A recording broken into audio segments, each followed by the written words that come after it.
Jessica Mauboy, Yes. welcome back to Eurovision. Thank you. First Australian artist that we can say that to.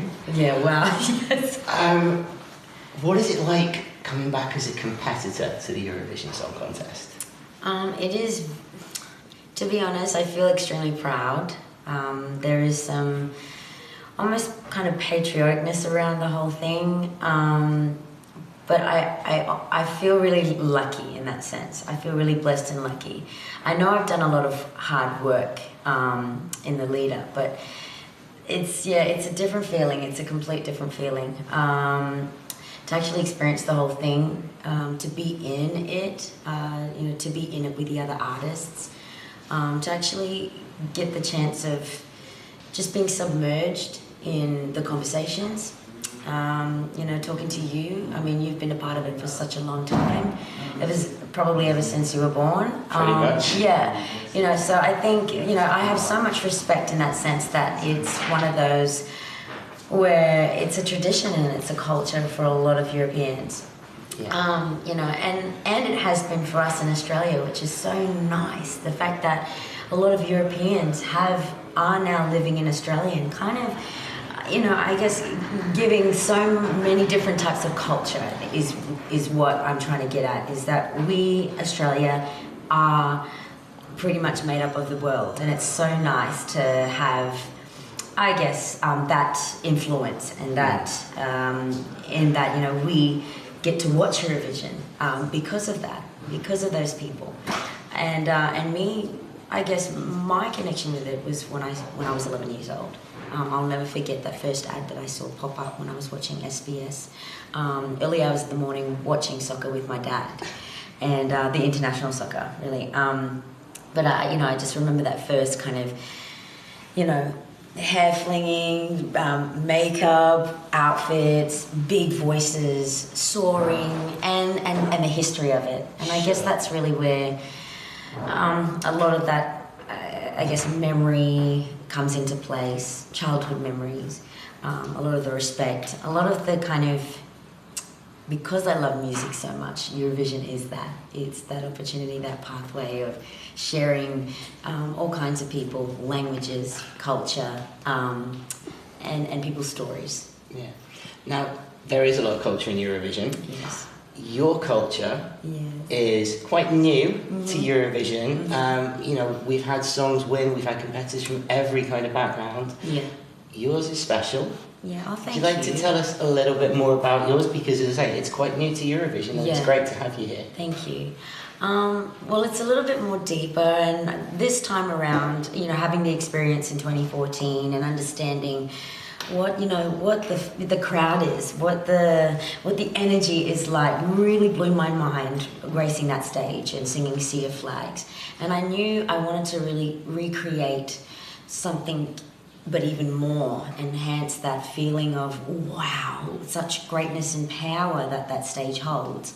But also allowing, a bit of my own culture to be really influenced by it. I mean, the Aboriginal culture in Australia is more than 5,000 years old, and that really kind of generates through my blood and the rest of Australia. I mean, the history is so within depth, and the idea of bringing that kind of culture amongst the European culture, that was my mission, that was my aim, to really, I guess, bring that out and bring that power. And I guess my own story too, being, the new generation within Australia, is, bringing that kind of essence of then and the now.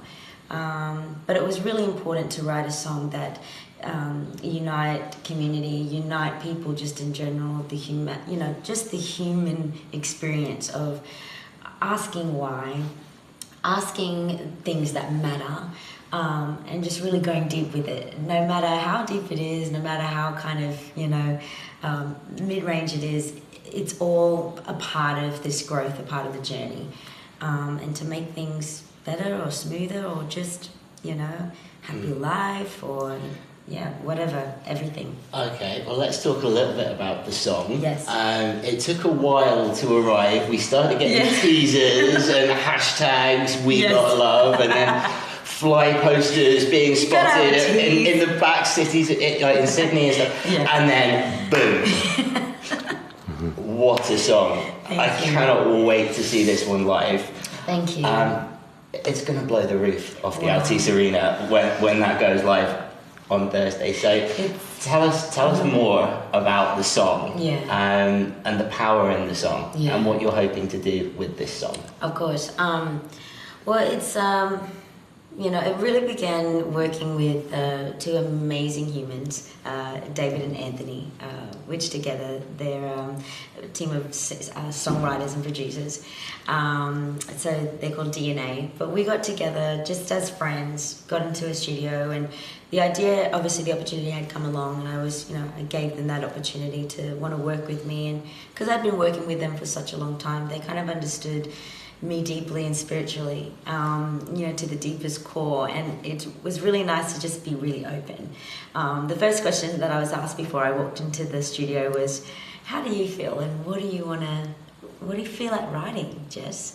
And at the time, I think there were a lot of tragedy things that were happening and that were being projected through media and online stuff that would pop up on Instagram, Facebook and Twitter, and it was it was a conversation that had been a part of the world, and that idea kind of came up as maybe taking that projection and putting it through my own body and rhythm and melody. And what is that going to sound like?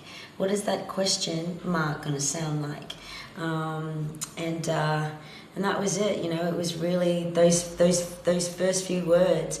Why do we always feel like we need to try? Why do we believe that we need to be somebody else to feel alive? This kind of conversation about... Goosebumps. Thank you. My influence of asking those questions within my world, but also what somebody else outside of my bubble and my square, my realm of what they were asking. So it was kind of putting them both together and just going, why do we need to follow, or why do we need to do these things that break our hearts, that seem to make us feel happy in the beginning, but then somehow ruin it. It's almost like an after effect where it only lasts such a small moment that then you kind of hit back with reality, and it's like, oh well I'm here now. How do I make it so that I'm not snapped back into reality, that I'm actually living it? So it's just one of those where it's a reminder. It's a song about being loved, or knowing love, or understanding the mediums of love. What is it? It can hurt you, it can make you happy, it can make you dance. Yes, it can make you just completely be open and soar, and your mind opens and your heart opens completely, and that's what I really wanted to capture in the song, was that it made you, regardless, it made you feel something at least. Okay, now it's the fourth time Australia have competed at Eurovision. Yeah. There's been a fifth, a second, top 10 again last year. Yeah. What would it mean to Australia and to you to win Eurovision on Saturday? I think really for me, it means so many things. I mean, to actually be a part of the rest of the world. I mean, we are so remote. We are so detached from Europe, but there's this kind of, we want to be a part of it. And the idea of opening that pathway to Australia has meant so many connections, so much knowledge and more education, I guess. But more knowing of this amazing show that we have been watching for more than 30 years in our country, that we actually get to physically feel what that feels like. So, but yeah, I mean, to win, it's going to be so hard not being able to host it in Australia, but I guess if we win, we can host it anywhere in Europe. Is really the reign. Advantage. Yeah, free reign, which would be amazing. I mean, there's so many amazing places around here. But yeah, it'd be incredible. Beyond. Now, I know you're saying that Australia's really remote and cut off from the rest of Europe, but the way Australia has come to Eurovision, it's taught some of the older participating countries a thing or two, because Australia is bringing the A game every year. Well, I think because we haven't actually physically, from all those years, we've been really taking it in and writing things down and projecting them through our body. So, I think we've had that advantage to just really observe and watch, and and now we get the chance to actually physically give that and voice that. So it feels like we've just been sitting and waiting for that moment, and now we get it. We're just like, well, we actually do understand it, and we just want to have a go. Well, just all the best for the semi-final. Thank you. Sure, it's going to be fine, and we'll see you on Saturday night, and we're looking forward to seeing how high Australia go this year. I'm so nervous. Thank you very much. Thank you.